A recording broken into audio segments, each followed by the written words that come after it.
Prepárate, porque lo que estás a punto de escuchar sacudirá todo lo que creemos saber sobre la historia del cristianismo, sobre una figura femenina muchas veces subestimada y sobre secretos que, según muchos, atravesaron los siglos para emerger en nuestros días. Te invito a suscribirte ahora mismo, porque aquí exploramos temas profundos y revelaciones intrigantes, sin prejuicios y siempre en busca de conocimiento y discernimiento. Hoy hablaremos de un asunto que despierta la curiosidad de personas en todo el mundo. El libro perdido de María Magdalena. Prepara tu corazón y tu mente, porque vamos a sumergirnos en misterios antiguos, relatos fascinantes y giros que ya han influido en la vida de incontables generaciones. ¿Sabías que existe un evangelio considerado apócrifo atribuido a María Magdalena? Durante mucho tiempo predominó la imagen de la mujer pecadora, arrepentida y casi sin voz, que habría lavado los pies de Jesús y recibido su perdón. Pero una serie de textos antiguos, muchos descubiertos en regiones remotas y en condiciones casi milagrosas, como los hallazgos de Nag Hammadi, sugieren algo muy distinto sobre quién fue esta mujer. Esos documentos nos llegan en fragmentos, no siempre completos, pero repletos de sabiduría y reflexiones extraordinarias que señalan la posibilidad de que María Magdalena fuera una discípula muy cercana a Jesús,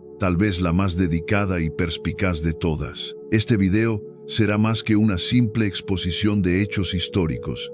Exploraremos capa tras capa de teorías, evidencias e interpretaciones. Descubrirás curiosidades que sobrepasan la frontera de la historia oficial y se adentran en tradiciones esotéricas, teorías de conspiración e incluso referencias sutiles en el arte renacentista. Todo este viaje mostrará cómo la búsqueda de la verdad puede iluminar y, al mismo tiempo, incomodar. Existen beneficios y perjuicios al desenterrar textos antiguos y reinterpretar figuras históricas.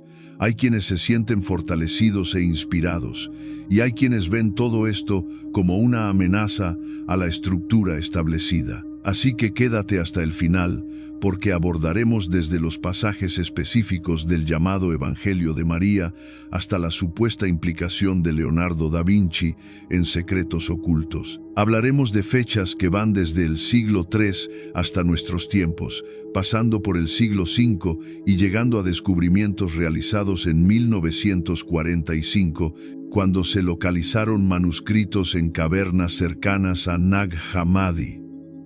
Hablaremos de intrigas entre apóstoles y discutiremos por qué algunas corrientes del cristianismo ven a María Magdalena como una líder que fue silenciada. Más aún, tendrás un panorama de los impactos sociales de resucitar esta historia. Y no te preocupes, porque no se trata de dogma, sino de una invitación a la reflexión y al conocimiento. Con el gancho inicial ya lanzado, comencemos a desenrollar todos los capítulos de esta narrativa tan fascinante y al mismo tiempo polémica. Recuerda que el conocimiento puede abrir puertas a nuevas perspectivas, pero también traer conflictos y cuestionamientos profundos. Respira hondo y acompáñame en este descenso o ascenso al libro perdido de María Magdalena, que promete revelar una nueva mirada sobre la vida de Jesús, sobre el cristianismo y sobre la importancia de las voces femeninas en la construcción de toda esta tradición milenaria. Iniciaremos nuestro viaje abordando primero quién fue María Magdalena según la tradición bíblica canónica.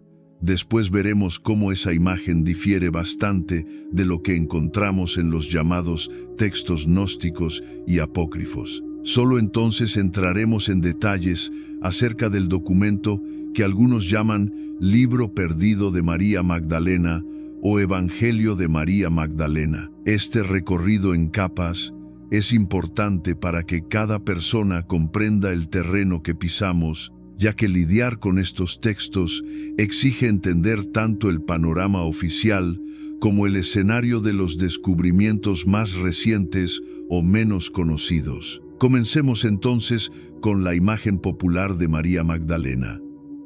En las narrativas más difundidas, se la retrata como seguidora devota de Jesús, presente en momentos cruciales del ministerio y la pasión. Hay pasajes que la describen siendo liberada de 7 demonios por Jesús, así como otros donde se la muestra visitando la tumba de Jesús tras la crucifixión y presenciando, en primera persona, la noticia de la resurrección.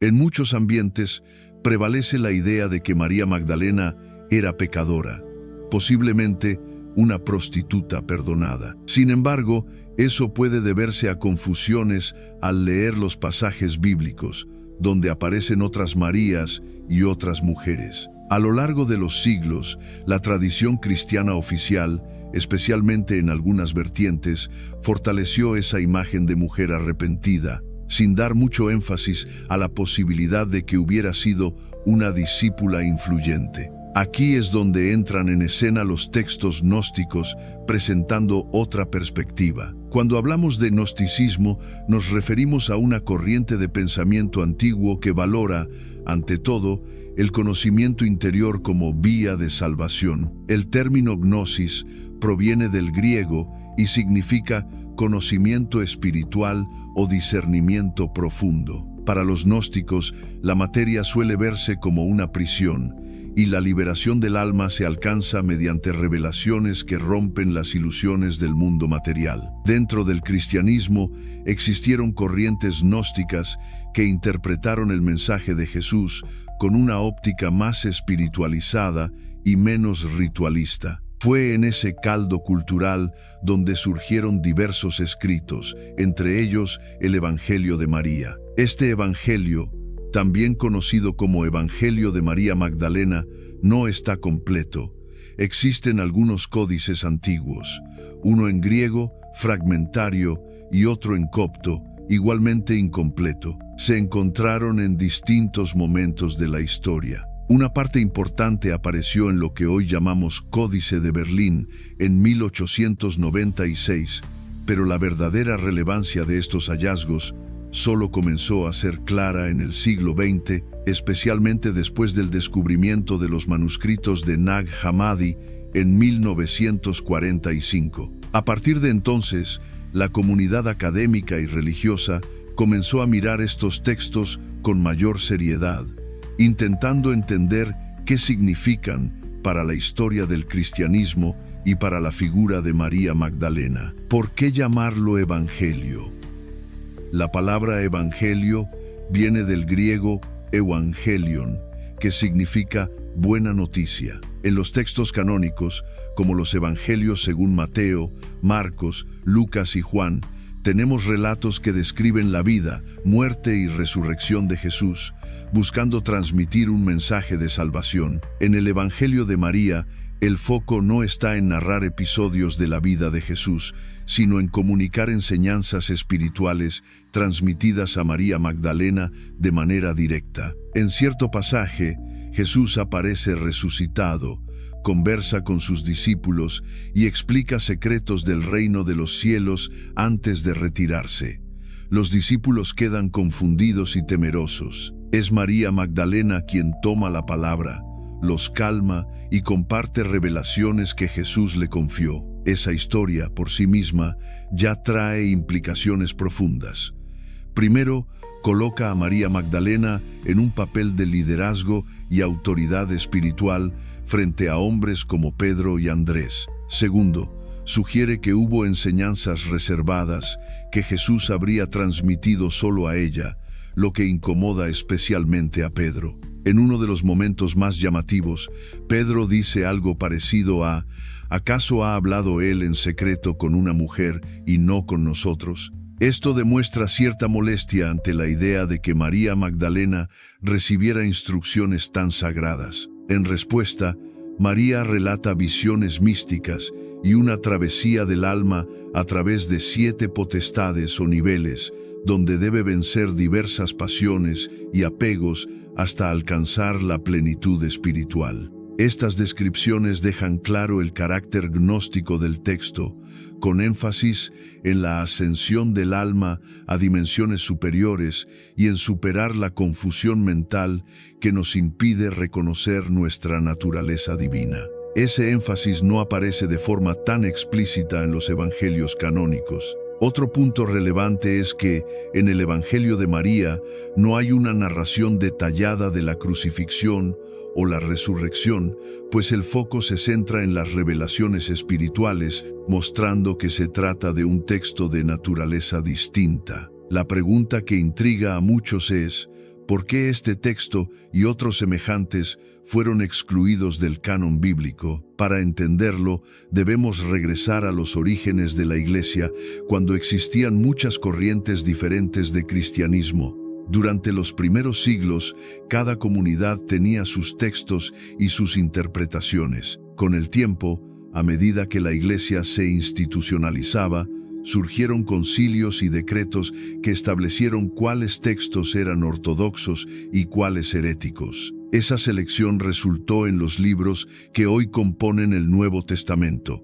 Textos con ideas muy diferentes de la corriente mayoritaria quedaron fuera. Así, evangelios como el de María, el de Tomás, el de Felipe y otros fueron rotulados como apócrifos o gnósticos. Este proceso de selección no debe verse como un evento simple o inmediato. Fue un conjunto de debates, tensiones políticas, disputas por autoridad e interpretaciones teológicas. Tal vez el hecho de que el Evangelio de María promoviera un liderazgo femenino incomodaba a sectores más patriarcales. Tal vez la perspectiva mística y la propuesta de salvación basada en el conocimiento interior no armonizaban con una línea que defendía la importancia de sacramentos y una jerarquía sacerdotal definida. Lo cierto es que estos textos permanecieron siglos en la sombra. Muchos fueron destruidos, otros ocultos en cavernas y otros guardados en bibliotecas inaccesibles a la mayoría. Ahora llegamos a una parte fascinante. ¿Cómo y cuándo se redescubrieron estas obras? En el caso de Nag Hammadi, en 1945, unos campesinos encontraron jarras con códices en la región del Alto Egipto. Estos documentos, en copto, contenían varios textos gnósticos. El Evangelio de María no estaba en esa colección, pero el interés que despertó Nag Hammadi ayudó a revelar y traducir otros textos similares. Ese descubrimiento coincidió con un período de efervescencia intelectual en Occidente, cuando los estudiosos comenzaron a cuestionar muchos supuestos sobre los orígenes del cristianismo. Se reavivó el interés por comprender estos evangelios marginados del canon. Mientras esa ola académica avanzaba, surgieron teorías de conspiración. Algunos creen que la Iglesia intentó suprimir estos documentos deliberadamente, temiendo que derrumbaran la base del cristianismo institucional. Otros sostienen que simplemente se descartaron porque no eran coherentes con la doctrina oficial. Sea como fuere, el Evangelio de María y otros apócrifos desafían la forma en que muchas personas entienden a Jesús, al cristianismo y al papel de las mujeres en las primeras comunidades. Ya vimos cuán distinta es la imagen de María Magdalena en estos escritos, pero ¿tuvo algún tipo de relación íntima con Jesús? Esta cuestión ganó popularidad, sobre todo después del éxito de novelas como El Código da Vinci. En el Evangelio de Felipe, también gnóstico, se insinúa que Jesús solía besar a María Magdalena de manera especial, lo que generaba celos entre los discípulos. La interpretación varía.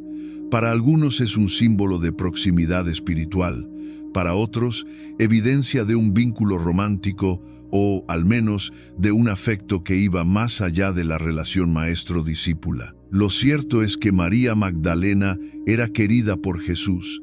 Incluso en los evangelios canónicos aparece en momentos cruciales. En los textos gnósticos se la presenta como la gran confidente, la que comprende las palabras de Jesús mejor que los demás y se atreve a preguntar más allá de lo esperado para una mujer de la época. Esa postura progresista y luminosa pudo haber sido silenciada por una tradición que valoraba figuras masculinas. Más aún si recordamos que, en la historia oficial, Pedro es el líder, la piedra de la Iglesia, el primer papa en la tradición católica. El roce entre María y Pedro, en el Evangelio de María, parece reflejar una disputa real por legitimidad en las primeras comunidades cristianas. Profundicemos ahora en las posibles conexiones entre estos secretos y el arte de Leonardo da Vinci. Puede parecer un gran salto temporal, pero existen teorías que afirman que, ya en 1452 años del nacimiento de Da Vinci, circulaban manuscritos o tradiciones orales con una visión alternativa de la relación entre Jesús y María Magdalena. Leonardo vivió durante el Renacimiento, época en que se redescubrían textos antiguos.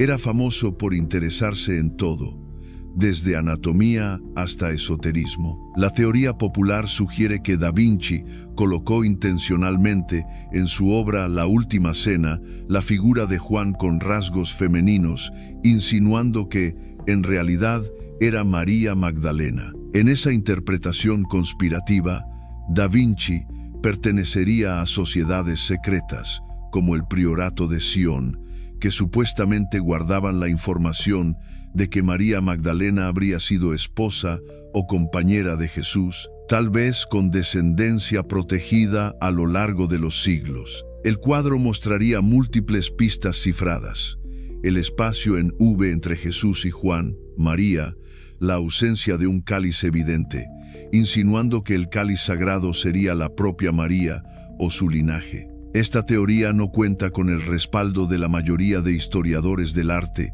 quienes argumentan que era común representar a Juan como joven imberbe. Pero la fascinación es tan grande que muchos siguen tratando de descifrar cada detalle del cuadro, asociándolo a María Magdalena y al hipotético secreto que Da Vinci habría legado. Curiosamente, a pesar de ser un genio de la ciencia y las artes, Leonardo vivió en una época en que la Inquisición aún actuaba.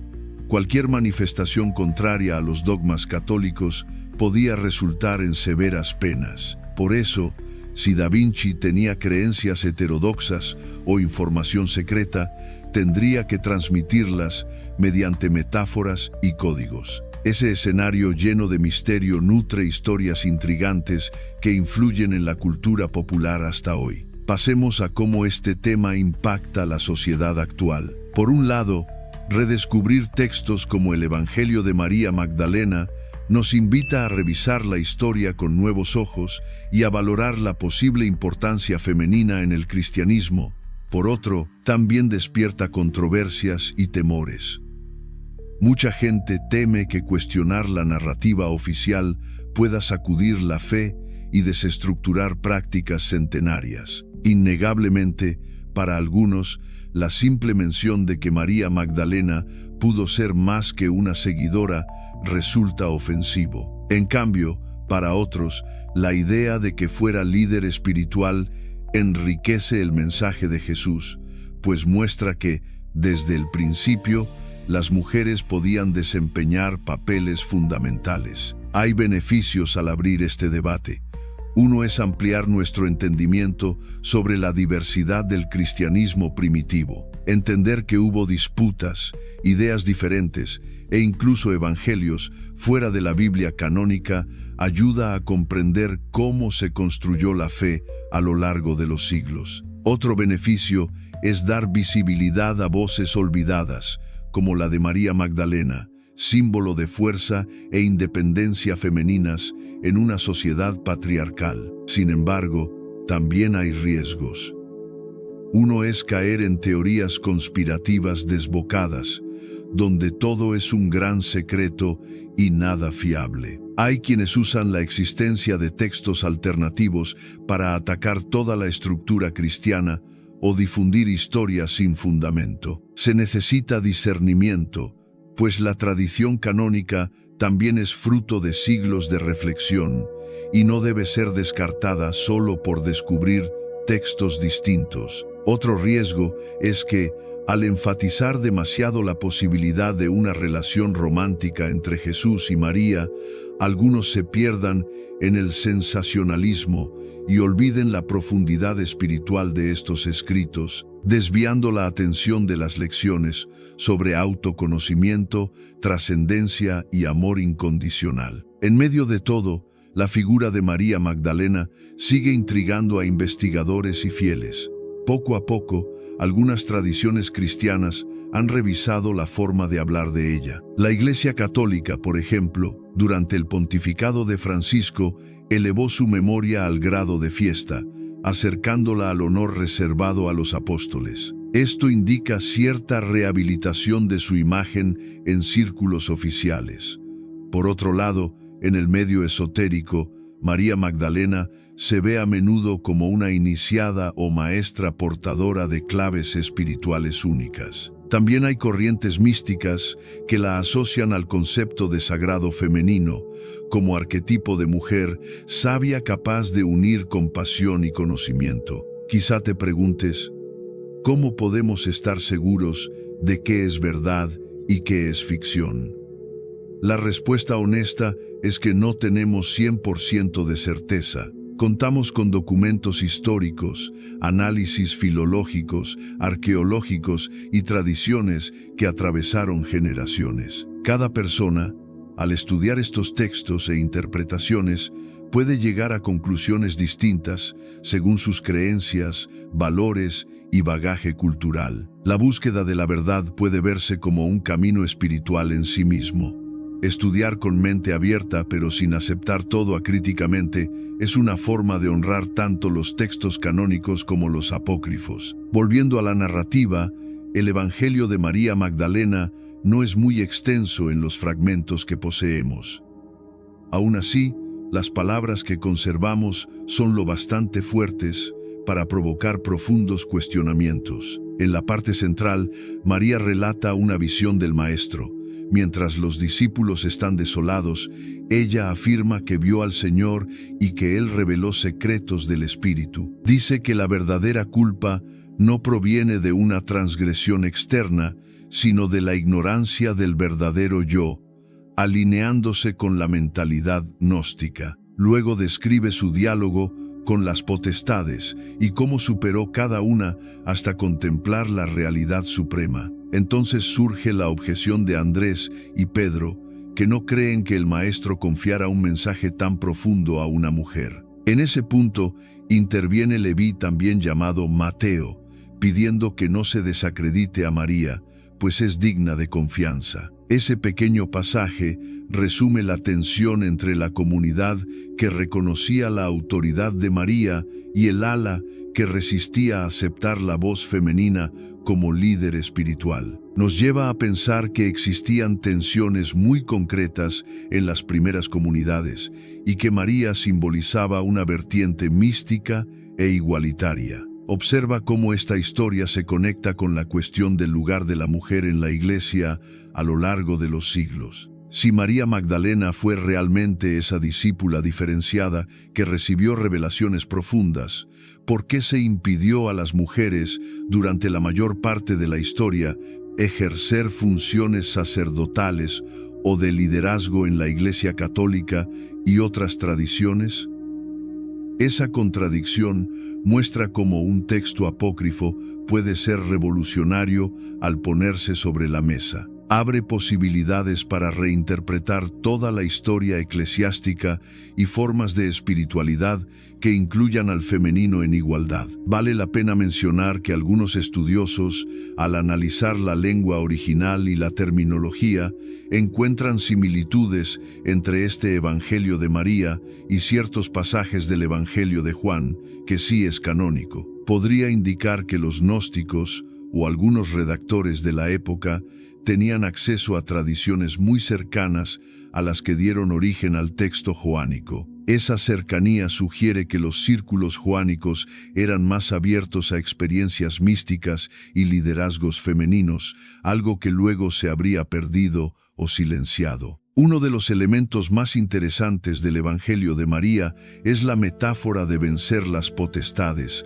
aludiendo a la lucha interior contra pasiones y miedos que mantienen al alma en la ignorancia. Esa idea no está ausente de los evangelios canónicos, pero aquí adquiere un enfoque sistemático, describiendo paso a paso la travesía hacia la liberación total. Ese tipo de enseñanza no contradice necesariamente la doctrina cristiana, pero la expresa en un lenguaje más cercano al esoterismo, algo que para algunos enriquece y para otros desvía. Así, a lo largo de la historia, la Iglesia adoptó una postura más enfocada en los sacramentos y la enseñanza estructurada, mientras la vía gnóstica enfatizaba la interioridad y la experiencia directa de lo divino. Hay quienes argumentan que ambas aproximaciones tienen su lugar y que excluir una empobrece la experiencia religiosa. Por eso muchos grupos hoy buscan reconciliar el cristianismo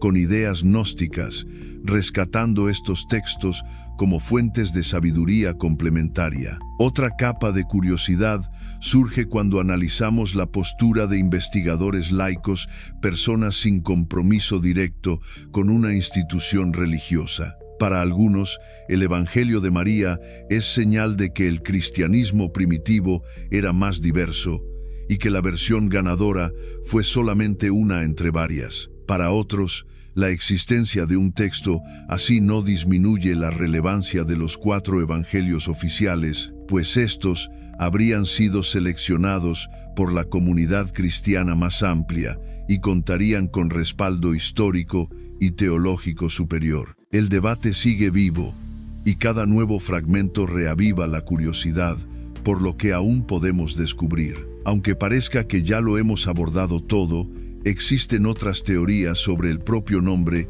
Magdalena. Algunos estudiosos sostienen que simplemente indica que María era de Magdala, localidad cercana al mar de Galilea. Otros especulan que Magdalena podría ser un título algo así como la torre, que le confería un estatus de firmeza y protagonismo. No hay unanimidad, pero es otra pista para imaginar que, desde los escritos más antiguos, ella poseía una dignidad especial. Avanzando en el tiempo, muchos creen que grupos como los cátaros que prosperaron en el sur de Francia entre los siglos XII y XIII veneraban a María Magdalena como portadora de una tradición secreta. Esa creencia inspiró leyendas según las cuales María habría llegado a Provenza después de la crucifixión de Jesús, difundiendo enseñanzas sagradas. Hay iglesias y capillas dedicadas a ella en la región,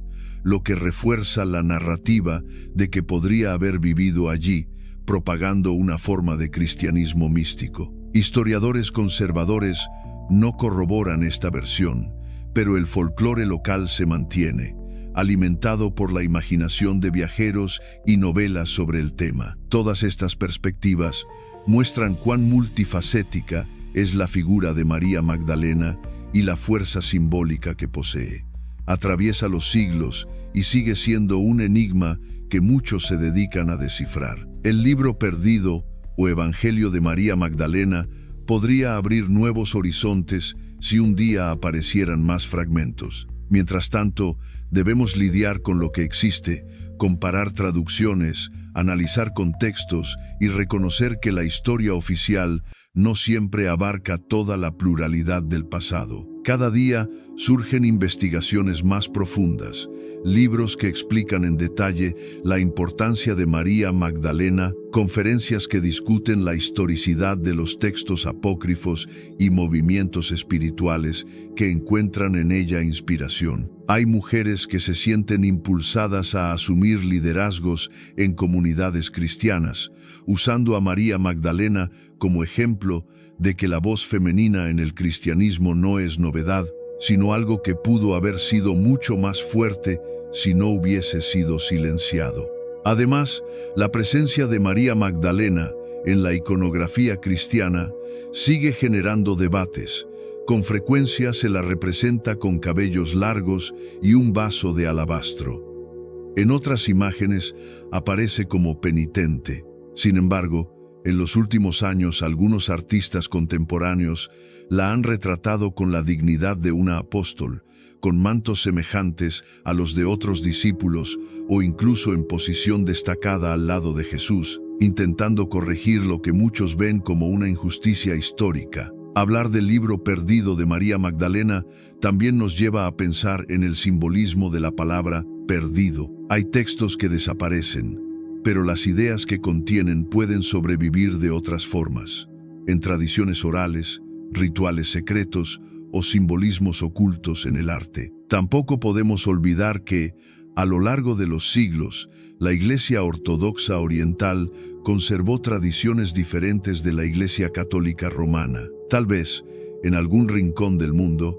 aún existan manuscritos antiguos que un día salgan a la luz y revolucionen lo que sabemos sobre María Magdalena, Jesús y el cristianismo primitivo. Hasta que eso ocurra, la mejor actitud es seguir estudiando, reflexionando y dialogando, sin permitir que el fanatismo o la negación total nos dominen. El equilibrio puede encontrarse al reconocer que, sí, hubo más diversidad en los primeros tiempos de la fe cristiana de lo que imaginábamos, sin por ello descartar la tradición que se formó. La memoria de María Magdalena, tal como aparece en los textos apócrifos, puede fomentar una espiritualidad que valore lo femenino y el conocimiento interior. Esto puede beneficiar a quienes buscan comprender la totalidad del ser humano en relación con lo divino, aunque también provoque reacciones intensas de quienes ven en la tradición canónica la única vía segura de salvación. En última instancia,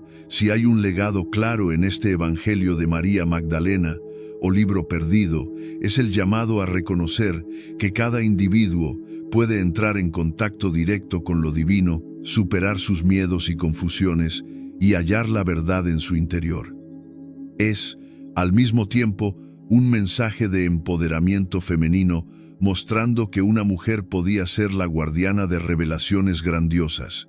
Y, por otro lado, un recordatorio de cómo la historia humana está marcada por disputas de poder, por elecciones que se vuelven ortodoxia y por el olvido deliberado o accidental de ciertas voces. A esta altura ya habrás notado que el tema es inagotable. Las teorías sobre María Magdalena y su supuesto libro perdido se multiplican conforme profundizamos y nos abrimos al terreno de la imaginación. Lo que no podemos negar es que la simple existencia de un evangelio que lleva su nombre, describiendo diálogos espirituales y conflictos entre discípulos, basta para que muchos la consideren figura clave del cristianismo naciente. Aunque ese evangelio no sea canónico, puede contener señales valiosas sobre las diversas formas de vivir el seguimiento de Jesús. Así, concluimos este largo viaje. Espero que hayas aprendido algo nuevo sobre la historia, la espiritualidad y las grandes preguntas que rodean el libro perdido de María Magdalena. Probablemente salgas de aquí con más interrogantes que respuestas definitivas, y ese es uno de los signos de que el conocimiento verdadero sigue vivo en nuestra búsqueda. A fin de cuentas, la fe y el estudio caminan de la mano, y es en ese juego de luces y sombras donde crecemos como seres espirituales y racionales. Si te gustó este tema, suscríbete y comparte este video con tus amigos. Eso ayuda mucho a seguir adelante con este trabajo de explorar misterios, historias y espiritualidades. Gracias por haberme acompañado hasta ahora, dedicando tu tiempo e interés a un asunto tan fascinante. Mantente atento a los próximos videos, porque seguiremos trayendo contenidos que desafían nuestra forma de ver el mundo. Después de todo, siempre hay nuevos secretos por desvelar, y lo que hoy llamamos oculto podría, mañana, convertirse en el centro de una nueva comprensión.